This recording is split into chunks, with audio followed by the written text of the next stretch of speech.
안녕하십니까. 혼란한 정치 시사의 술을 술술 풀어보는 송국근 혼술 6월 16일 목요일 오후에 인사드립니다. 오늘은 한 달 전에 야당에서 여당으로 바뀐 국민의힘 안에서 일어나고 있는 미묘한 역학구조, 좀 미스터리한 일 하나를 좀 풀어보겠습니다. 자, 이것도 이준석 대표로부터 출발을 합니다. 이준석 대표 오늘 비공개 최고위원회의에서 이런 말을 했다고 합니다. 안철수가 땡깡을 부리고 있다. 안철수가 땡깡을 부리고 있다. 이준석, 안철수의 악연은 너무나 많이 알려졌기 때문에 새삼 설명은 안 들어도 될 텐데, 안철수가 땡깡을 부리고 있다. 정점식 의원은 절대 최고위원으로 받아들일 수 없다. 이렇게 단언을 했다고 합니다. 땡깡이라는 표현까지 썼다. 이 비공개 회의지만은 참석자로부터 나온 말을 언론이 취재를 한 겁니다. 자, 이게 무슨 이야기냐 하면은, 안철수 의원은 이 국민의힘, 국민의당이 합당을 했죠. 그때 대선 후보 단일화 이후에 당선이 되고 나서, 윤석열 대통령이 당선이 되고 나서 이 합당을 했는데, 그 합당 과정에서 이 국민의당 안철수 대표로 있었던 국민의당 몫으로 최고위원 2명을 포함시키기로 합의를 했습니다. 이 국민의힘 그 최고위원단에 국민의당 목 2명을 들어가기로 합의를 한 것이죠.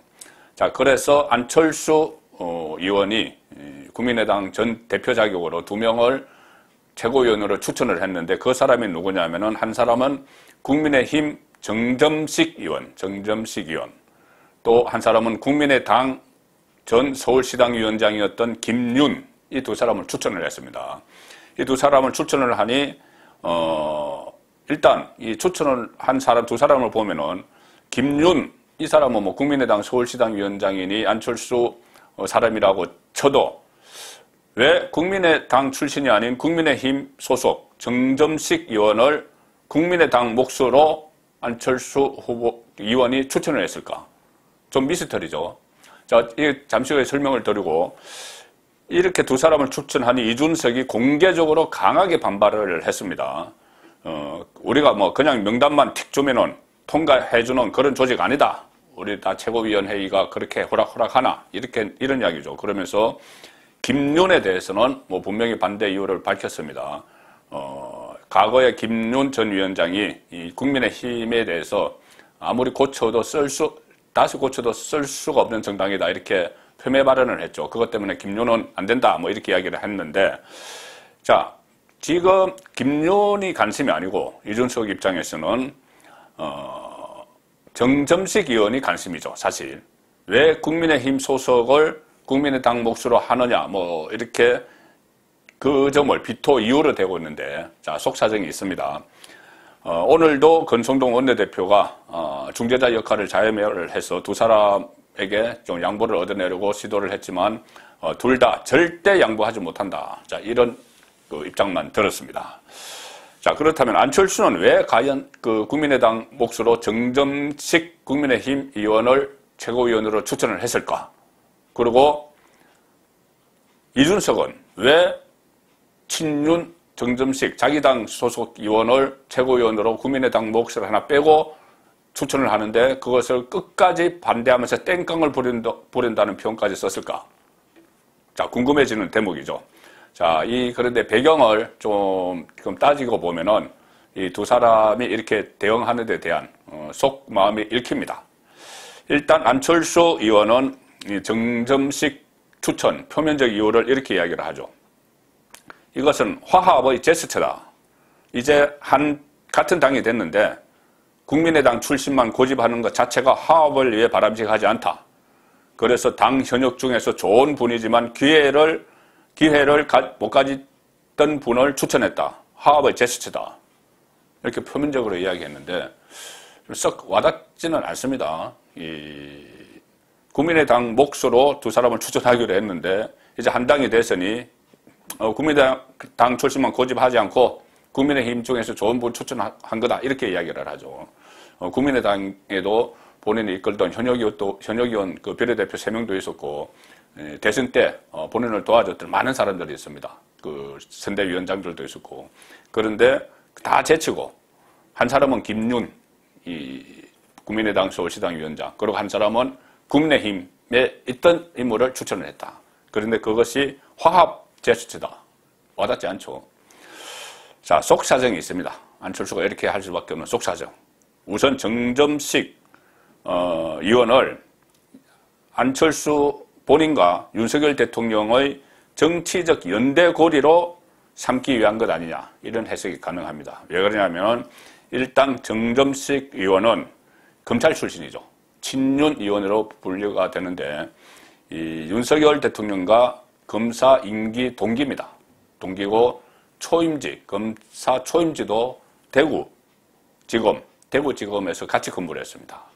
그래서 정점식 의원이 최근 인터뷰를 한 것을 보면은 둘이 아주 가까운 사이고 정점식 의원이 윤석열 대통령은 서울대 법대 선배지만 검사는 동기죠. 그래도 깍듯이 정점식 의원이 형이라고 부르고 윤석열 대통령은 정점식 의원을 존중을 해서 정공 이렇게 부른다고 합니다. 그리고 자주 연락을 하는 사이다. 그리고 또 지난번 대선 때는 정 의원이 이 선대위 네거티브 검증 단장을 맡아서 네거티브가 거의 굉장히 치열했었죠. 그것을 다 막아낸 이런 공신이 있습니다. 자, 그리고 이 정점식을 일단 선택을 했는데 딱 그것 때문에 선택을 한 것은 아니죠. 그것도 하나의 이유가 되지만 윤석열 대통령과 가까운 관계가. 그런데 안철수 의원 입장에서는 친윤 중에서 한 명을 최고위원회에 포진을 시킬 필요성이 있었던 겁니다. 뭐냐면은 대선 후보 그때 단일화 협상을 할 때 막판까지 안 되다가 마지막 TV 토론 끝나고 나서 한밤중에 장제원 의원의 매형 자택에서 모여서 심야에 150분 동안 이 단판을 지어서 그때 윤석열, 안철수, 장제원, 이태규 단판을 지어서 후보 단일화를 이뤄냈죠. 그 과정에서 이런 말들이 나왔었습니다. 여러 가지 어떤 합의를 해야 되고 단일화를 하면 요구사항도 있고 할 텐데 윤석열 대통령이 종이 쪼가리가 무슨 필요가 있느냐. 나를 믿어라. 날 대통령 만들어서 성공시키라. 성공한 대통령을 만드는 게 안철수 당신의 미래를 보장하는 것 아니냐. 이런 이야기를 그때 오갔다고 다 알려줬죠. 그 과정에서 합당을 한 이후에 국민의힘과 국민의당이 합당을 한 이후에 안철수 당시 후보가 합당 후에 국민의힘에 정착을 하는데 친윤 쪽에서 윤석열 대통령 쪽에서 도와주겠다, 협조해주겠다 이런 약속을 한 걸로 그때 알려졌습니다. 장제원 의원이 그 자리 현장에 있었죠. 자, 그래서 결국은 지금 국민의힘에 지금 안착을 해야 되죠. 안철수 의원 입장에서는 조기 전당대회가 열리던 내년 6월에 당권이 있던 당권 경쟁이 있던 그러려면은 그때 약속한 대로 친윤의 도움을 받아야 된다.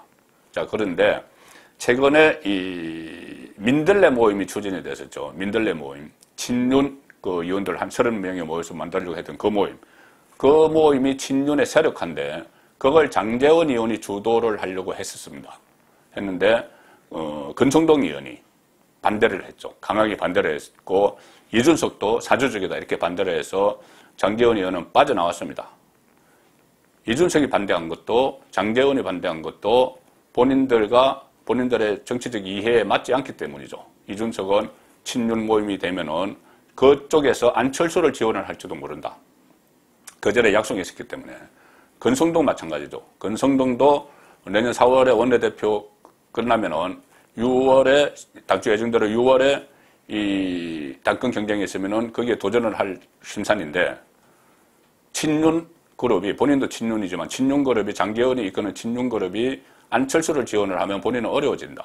자, 그래서 이 민들레 모임 추진을 불발시키는데 이준석과 권성동이 또 합심을 하는 그런 모습도 보이는데 결국 이렇게 다시 말씀드리면 안철수 의원이 이 친윤의 도움을 받기 위해서 또 친윤 중에서도 정점식 의원을 선택한 것은 윤석열 대통령과 아주 가깝고 또 검찰 출신이어서 지금의 최고위원단들은 언론인이나 정치인 출신인데 거기에 비해서 아주 호락호락하지 않을 거다. 이준석 대표 입장에서는 상당히 끌고 올 것이다. 자, 그런 카드로 정점식을 끝까지 지금 밀고 나가는 거죠. 자, 그러면 이것을 거꾸로 이준석은 왜 비토를 하느냐? 표면적으로는 이렇습니다. 표면적 이유는 아니 왜 국민의당 몫을 하라니까 왜 우리 당 의원을 추천을 하느냐? 국민의당 인사들을 참여시키는 기회를 열자는 그 취지에 맞지 않다. 화합 제스처라고 하는데 화합을 왜 이렇게 하느냐? 이렇게 뭐 역정을 막 냈죠. 국민의당에도 좋은 분이 많은데 왜? 이건 하나의 의문이다.